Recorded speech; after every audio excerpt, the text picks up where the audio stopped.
At hindi lang isa, kundi 13 Kate Middleton ang agaw eksena sa tapat ng Buckingham Palace. Blue na blue ang forma ng Kate Middleton look-alikes or hindi niya ka-dress alike lang, actually, hindi niya kamukha lahat eh. Na ginaya sa sinuot na tunay na Kate sa engagement nila ni Prince William. Oh, with matching engagement ring, di ba, na binigay yung blue rin.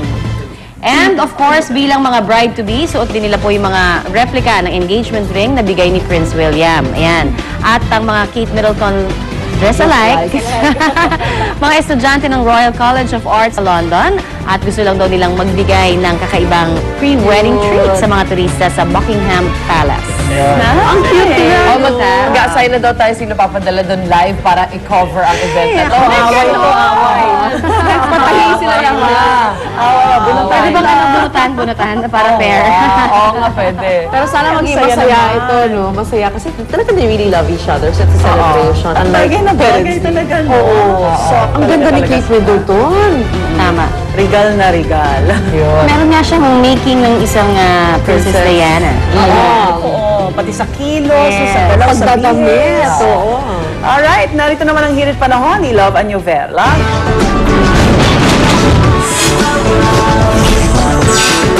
Maraming salamat, Rhea, mga kapuso. Ito na po ang ating hirit panahon ngayong umagang ito. Mula pa rin po sa Pag-asa. Naku, tuloy-tuloy pa rin po ang hanging amihan sa Northern Luzon. Ito po yung hangin na dumaraan sa mga lupain sa kanlurang bahagi o hilagang kanlurang bahagi ng Pilipinas na madalas po ay cool and dry.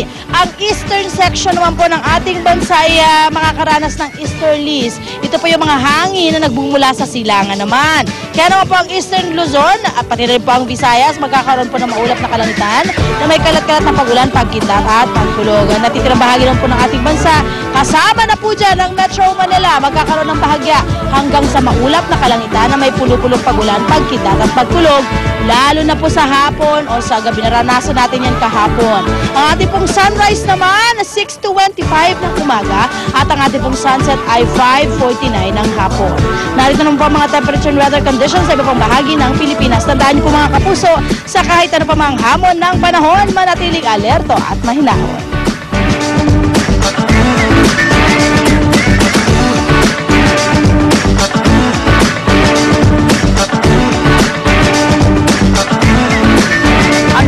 So sa mga kagigising pa lang dyan at nagmamadali ng tumawag ng taxi para maghatid sa kanila sa office. Naku, good news po at wala mo ng taxi fare hike ngayon. Sa Lunes pa ipatutupad itong bagong 40 pesos na flag down rate. And ang dahilan po para marami pa kasing taxi ang hindi pa na-calibrate ng mga metro na requirement para makasingil sila ng bagong pasahe. Kaya yan, ang tinutukan ngayon ni Susan Enriquez mula naman sa LTFRB Resealing and Inspection Office dito naman yan sa Quezon City. Maring Sue! Yes, good morning, Maring. Kumusta? Ayan, alam mo, meron bang dapat ipagpasalamat yung mga pasahero natin dahil starting today, hindi pa magpapatupad ng flag down rate increase sa mga taxi. Sa halip, ngayong pong araw nito, simula na po ng pag-calibrate sa lahat ng metro ng taxi. Ito kaugnay nga po ng nakatakdang pagtataas sa pasahe ng taxi simula sa darating na Lunes. Pero lilinawin natin na makapagtataas lang po ng pasahe simula sa Lunes ay yung mga taxi na ang plate number ay nagtatapos sa 1 and 6. So ngayon, dito ho sa ating kinalalagyan sa LTFRB Resealing and Inspection Office, tatanggap po sila ng mga taxi na magpapakalibrate. 300 lamang ang kanilang matatanggap dito na para i-calibrate for 1 day at first come, first serve ho ang magiging sistema dito. So kailangan yung mga taxi natin ay mag-unahan na. Lalo na kung ang plaka ho ninyo ay nagtatapos sa 1 and 6 dahil hindi kayo pwedeng magtaas ng inyong pasahe, ng inyong flag down rate unless na-calibrate at meron na napalitan na yung inyong metro. Kasi kailangan ang inyong metro ay meron nga ng nakakapag-issue na ng resibo. Yung tawag dito, yung parang nape-print na receipt na nakadikit na ho doon sa pinaka metro mismo nung taxi. So kailangan ho ay magpa-calibrate muna kayo dahil kapag hindi ho ganyan ang magiging metro ninyo, hindi kayo po pwedeng magtaas ng pasahe, pwede kayong isumbong sa LTFRB. So mamaya, ipapakita ho namin sa inyo ang actual na pag-calibrate dito. Ano rin ba yung mga mga modus sa pagsakay ng taxi gamit ang kanilang mga defective na meter. Yan. Ang bayad do dito ay 700 para sa kanilang calibration.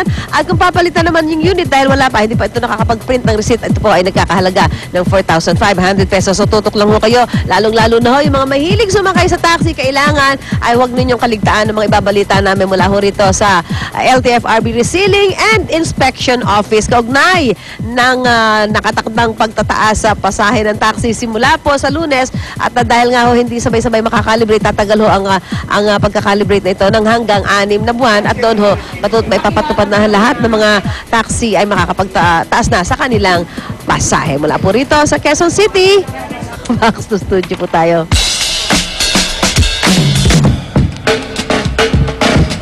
Alright, eto na formal na nagsimula ang American Idol Season 10. Sa New Jersey pa lang, umabot na sa libo-libo ang nag-audition at kanilang hinarap sina Randy Jackson, Steven Tyler at Jennifer Lopez. Gaya ng ating mga nasaksihan sa mga nagdaang season, mabusisi ang pagkilatis ng judges sa mga contestant.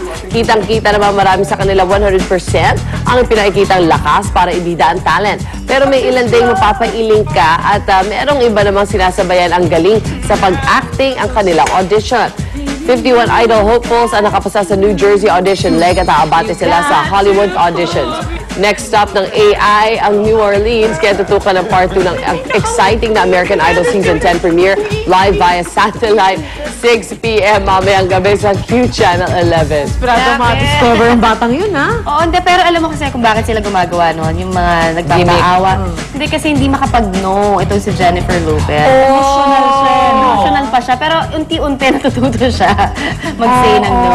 Pero nung una inamin niya eh. Nahirapan siya mag-reject ng Nai-involve dun sa biglang pag-alis. Oh my. Kaya ang pag-asa na lang si Steven Tyler na sana mataray. Di ba? Kasi it adds some fun into the show. Actually, very, naman siya, Miss ko si Simon Cowell. Ako rin. Brutally honest. Usually swak naman yung mga niya comments. Wow! Actually, dahil papanoorin mo rin siya dahil yung mga nag-audition din talaga eh. Kanya-kanyang character, personality. Yung iba feeling ko alam nila wala silang talent pero gigimik talaga sila dahil sila yung matitv talaga eh. Pwede sila sumika. Remember there's this one old guy, mga 40 years na yata. Sabi niya, I'm 20 plus, I'm 20. Oh my. 27. Really, you are? Simon, really, you are? Yeah, I'm 27. Pero mukha talaga matanda na talaga. Pauso lang. Kaya ito para sa walang kasing sayang Fun Friday. Tambay lang dito sa Unang Hirit!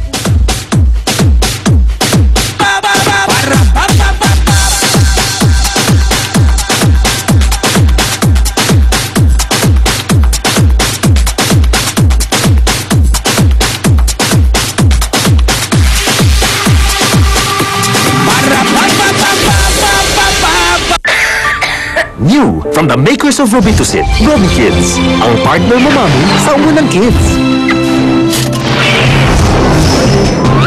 Ang bilis! Dinuturog ng Robi Kids ang makapit na plema para mabilis ilabas, mabilis lumuwag ang paghinga. Thank you, Mommy! Thank you, Robi Kids! Robi Kids! Stop, it's cough very quick! Join tayo! For a family na go, go, go! Go for new C2 Green Leaf. Green tea goodness in a new powdered drink. May theanine and antioxidants that help develop healthy bodies and alert minds. With C2 Green Leaf, go!